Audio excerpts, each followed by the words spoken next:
As the science of life extension advances, it brings with it a host of ethical dilemmas that society is only beginning to grapple with. At first glance, the promise of delaying aging and extending human lifespan appears universally beneficial, offering people more time with loved ones, more years of productivity, and the potential for a longer health span, not just a longer lifespan.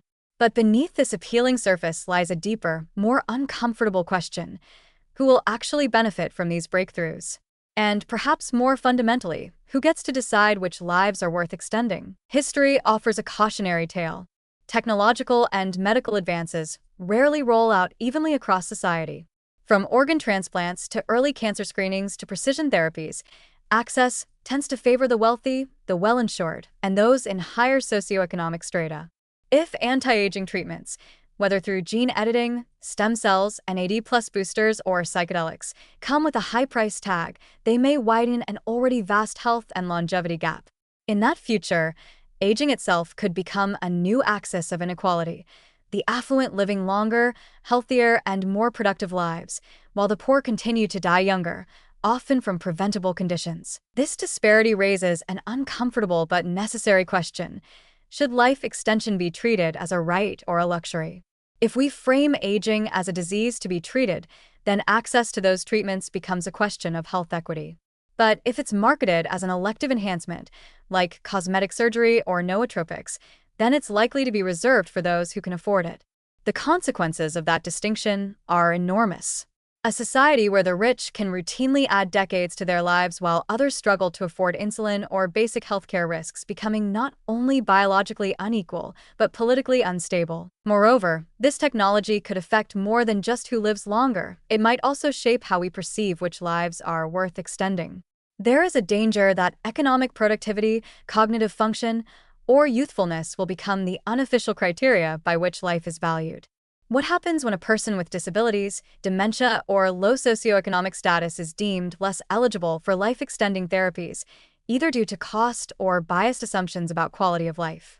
Such scenarios could quietly reinforce existing societal prejudices under the guise of scientific triage. Then there is the question of consent and societal pressure.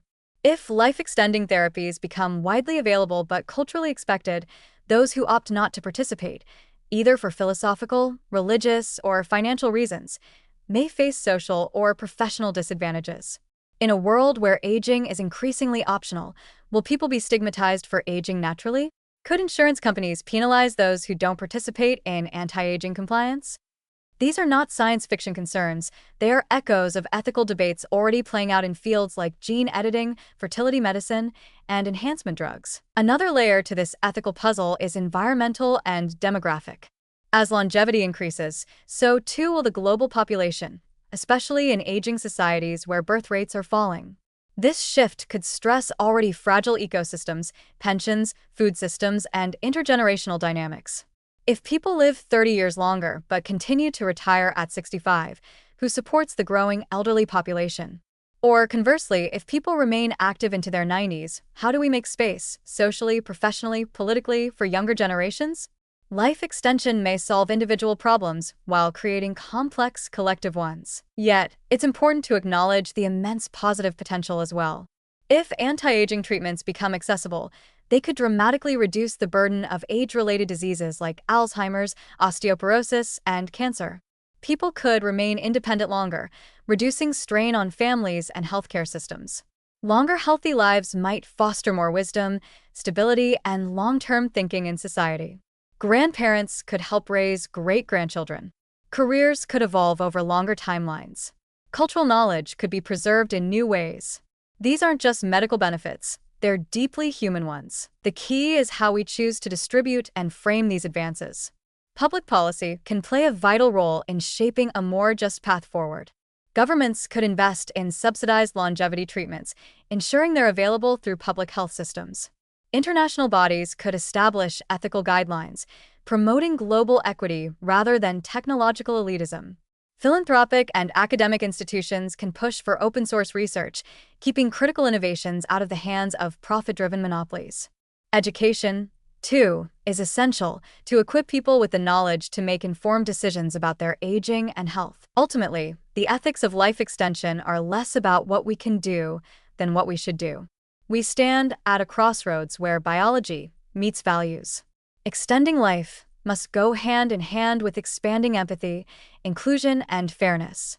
A longer life is not automatically a better life, unless it is grounded in dignity, access, and purpose for all.